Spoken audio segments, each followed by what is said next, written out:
नमस्कार बेटा। Good morning. कैसे हो आप लोग सब? देखो बेटा, हम पिछली वीडियो में हम अपने अध्याय 7 की बात कर रहे थे, जिसमें दुष्यंत कुमार की गजल पढ़ रहे थे हम, जिसमें हमने 2 गजल पढ़ी थी। आज हम अगली गजल की बात करते हैं।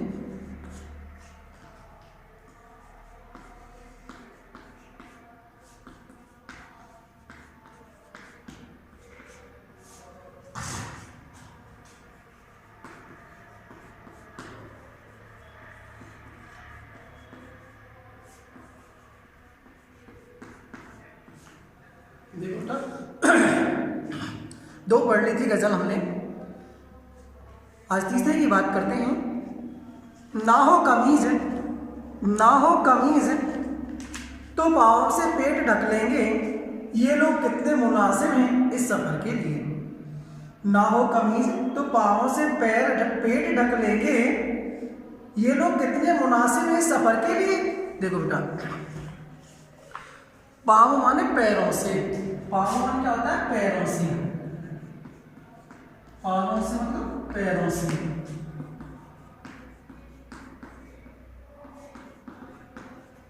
पैरों से मुनासिब होता है योग्य या उचित। मुनासिब का क्या होता है? योग्य या उचित। योग्य या उचित। योग्य या उचित। देखो, ये ना हो कमीज तो पाँवों से पेट ढक लेंगे, ये लोग कितने मुनासिब हैं इस सफर के लिए। तो यहाँ पे कवि दुष्यंत कुमार जी बताना चाहते हैं, वो कहना चाहते हैं इस भारत के जो लोग हैं, किसकी बात कर रहे हैं वो? भारत के जो लोग हैं, ये इतने उदासीन और संतोषी प्रवृत्ति के व्यक्ति हैं कि वे कभी भी अपने अभावों की ओर, ना हो कमीज तो पाँवों से पेट ढक लेंगे। कवि दुष्यंत कुमार जी यहाँ पर भारतीय लोगों की उस उदासीनता का वर्णन करते हुए बताते हैं कि जो भारतीय लोग हैं, ये लोग ऐसे हैं कि अभावों की तरफ ध्यान नहीं देते, ये अपना जीवन अभावों में काट देते हैं और इनके पास जो कुछ भी है उसी में संतोष कर लेते हैं। देखो, ना हो कमीज, अगर इनके पास पहनने के लिए कमीज नहीं हो, अगर इन लोगों के पास पहनने के लिए कमीज ना भी मिले तो वे अपने अधिकारों के लिए संघर्ष नहीं करते हैं। पाँवों से पेट ढक लेंगे तो ये लोग क्या करेंगे? उस संघर्ष करने की बजाय अपने पैरों को समेट करके ही अपने पेट को ढकने का प्रयास करेंगे, अपने पेट को ढकने की कोशिश करेंगे।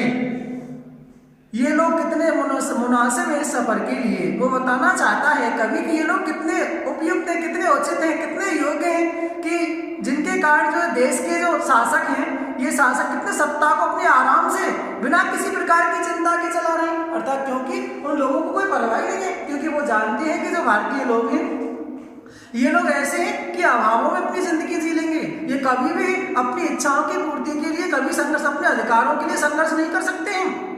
अगर इनको पहनने के लिए कमीज भी उपलब्ध नहीं होगी तो ये लोग ऐसे हैं कि अपने पैरों से ही अपने पेट को ढकने की कोशिश कर लेंगे। अर्थात ये लोग अपने अधिकारों के लिए कभी नहीं लड़ सकते हैं। खुदा ना, अगला देखो बेटा, खुदा नहीं ना सही आदमी का ख्वाब सही, कोई हसीन नजारा तो है नजर के लिए। ख्वाब माने सपना। ख्वाब का अर्थ क्या होगा बेटा? सपना। ख्वाब का अर्थ क्या होता है? सपना। हसीन नजारा माने खुशनुमा दृश्य। हसीन नजारा, हसीन नजारा, इसका अर्थ क्या होता है? खुशनुमा दृश्य। खुशनुमा दृश्य। हसीन नजारा का अर्थ क्या होगा? खुशनुमा दृश्य। देखो, खुदा नहीं, खुदा माने ईश्वर या परमात्मा। खुदा का अर्थ क्या होगा? ईश्वर, परमात्मा कह दो। खुदा नहीं ना सही आदमी का ख्वाब सही, कोई हसीन नजारा तो है नजर के लिए। कवि बताना चाहता है, यदि मान लो ये मान लिया जाए, कवि कहना चाहता है कि मान लो ये मान ले हम कि ईश्वर नहीं है, परमात्मा नहीं है, तो ना सही, खुदा नहीं। अगर हम ये मान लें कि ईश्वर नहीं है तो ना सही, नहीं है, आदमी का ख्वाब सही। परंतु यदि मनुष्य की कल्पना मात्र तो है, कवि कहना चाहता है कि यदि यह मान लिया जाए कि ईश्वर नहीं है तो कोई बात नहीं है, यदि मनुष्य की कल्पना मात्र तब भी अच्छा है। इस प्रकार से वो हमारी दृष्टि का जो मनमोहक जो नज़ारा मिल रहा है, कोई हसीन नज़ारा, कोई हसीन नज़ारा तो है नज़र के लिए। कवि बताना चाहता है कि कोई ना कोई नज़ारा, वो मनमोहक दृश्य तो नज़ारा, वो मनमोहक दृश्य तो हमारे सामने कम से कम बना हुआ है। अतः कहने का भाव है कि कोई ईश्वर के अस्तित्व को स्वीकार नहीं करता है। मान लो लोग ये माने कि ईश्वर नहीं है, अगर कोई ईश्वर के उस अस्तित्व को स्वीकार नहीं करता है तो मत करिए, लेकिन मन में जो मनुष्य की आशा जो जलाए रखी है, मनुष्य के मन में जो ज्योति जलाए रखने के लिए उसकी उपयोगिता से कोई इनकार तो नहीं कर सकता। इस प्रकार ईश्वर की कल्पना कष्ट सहने और धैर्य बनाए रखने में हमारी सहायता करती है। कहने का मतलब है, कवि कहना चाहता है खुदा नहीं ना सही, अगर हम ये माने कि ईश्वर नहीं है तो कोई बात नहीं है, आदमी का ख्वाब से, लेकिन आदमी के स्वप्न तो हैं, आदमी की कल्पना मात्र तो है, कोई हसीन नज़ारा मुनासिब है सफ़र के लिए। वो कहना चाहता है कि हमारी दृष्टि की कोई मनमोहक नज़ारा तो हमें मिल रहा है, कोई मनमोहक दृश्य तो हमारे लिए उपलब्ध हो रहा है। बेमुतमईन है कि पत्थर पिघल नहीं सकता, मैं बेकरार हूँ आवाज में असर के लिए। कवि बताना चाहता है मुतमईन होता है इत्मीनान से, आश्वस्त होकर, मुतमईन, मुतमईन, मुतमईन माने क्या होता है? आश्वस्त होना। मुतमईन माने क्या होता है? आश्वस्त होना, आश्वस्त होना। मुतमईन माने क्या होता है? आश्वस्त होना। बेकरार माने होता है बेचैन, बेकरार, बेकरार माने बेचैन, बेकरार का क्या होगा? बेचैन। बेमुतमईन है कि पत्थर पिघल नहीं सकता, मैं बेकरार हूँ आवाज में असर के लिए। कवि कहना चाहता है, यहाँ पे कवि बताना चाहता है कि जो भारतीय लोग हैं, जो हताश निराश भारतीय जनता है, उसको जगाने का कवि प्रयास कर रहे हैं।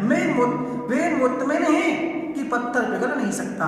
कवि कहना चाहता है कि जो सत्ताशील जो मनुष्य हैं, अर्थात जो लोग सत्ता पर आरूढ़ हैं, जो लोग शासन करने वाले हैं, इन लोगों को इस बात पर पूरा विश्वास है कि पत्थर कभी नहीं पिघल सकता। जो सत्तारूढ़ जो लोग हैं, जो शासन को चला रहे हैं, वो लोग इस बात से पूर्णतः बेखबर हैं, उन्हें विश्वास है कि पत्थर कभी नहीं पिघल सकता है, अर्थात यहाँ कोई परिवर्तन नहीं हो सकता है। मैं बेकरार हूँ आवाज में असर के लिए। कवि कहना चाहता है कि मैं अपनी वाणी के प्रभाव से बहुत ही बेचैन, अर्थात मैं अपनी वाणी में प्रभाव लाने के लिए बड़ा बेचैन हूँ, अर्थात कभी ना कभी तो कवि की जो आवाज है वो लोगों में जागृति तो अवश्य पैदा कर देगी। अर्थात कवि बेचैन है अपनी वाणी से लोगों को जागृत करने के लिए, वो अपनी वाणी से लोगों में एक स्फूर्ति पैदा करना चाहता है, एक परिवर्तन लाना चाहता है। इसलिए कवि और उदासीन और निराश लोगों की आवाज में असर भरने की कोशिश कर रहा हूँ। कवि कहना चाहता है कि मैं अपनी आवाज से जो भारतीय जो निराश लोग हैं, जो निराशावादी हैं, उनके प्रति कवि अपनी आवाज से आशा पैदा करना चाहता है। तेरा निजाम है सिलदे जुबान शायर की, ये एहतियात जरूरी है इस बहर के लिए। तेरा निजाम है, निजाम मन होता है राज शासन, निजाम मन क्या होता है बेटा? राज शासन। निजाम का अर्थ होता है राज शासन और राज शासन की व्यवस्था। तेरा निजाम है, जुबान माने वाणी या आवाज, जुबान, जुबान का अर्थ क्या होता है? वाणी या आवाज, वाणी या आवाज, वाणी या आवाज। शायर माने कवि, शायर का क्या होगा? कवि, कवि। देखो ये एहतियात जरूरी है इस बहर के लिए। एहतियात होता है सावधानी,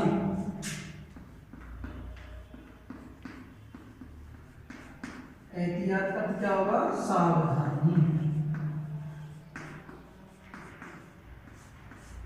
सावधानी। और बहर में होता है छंद।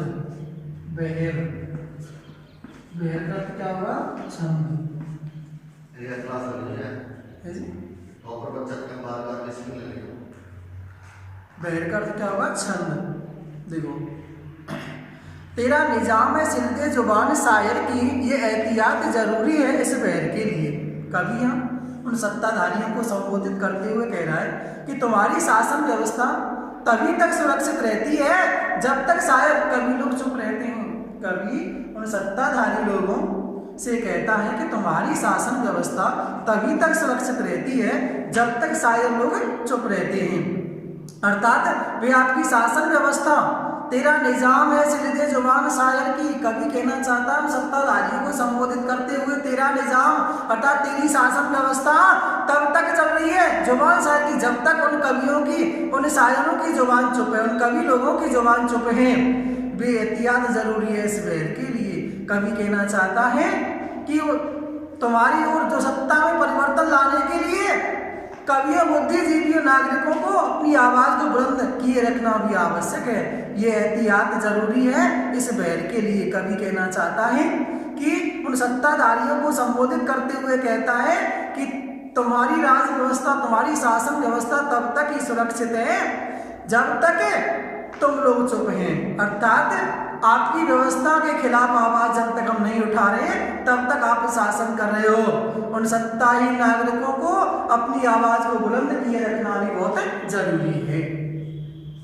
जिए तो अपने बगीचे में गुलमोहर के तले, मरे तो गैर की गलियों में गुलमोहर के तले। कवि बताना चाहता है भैया, गुलमोहर एक फूलदार पेड़ का नाम होता है। गुलमोहर, गुलमोहर,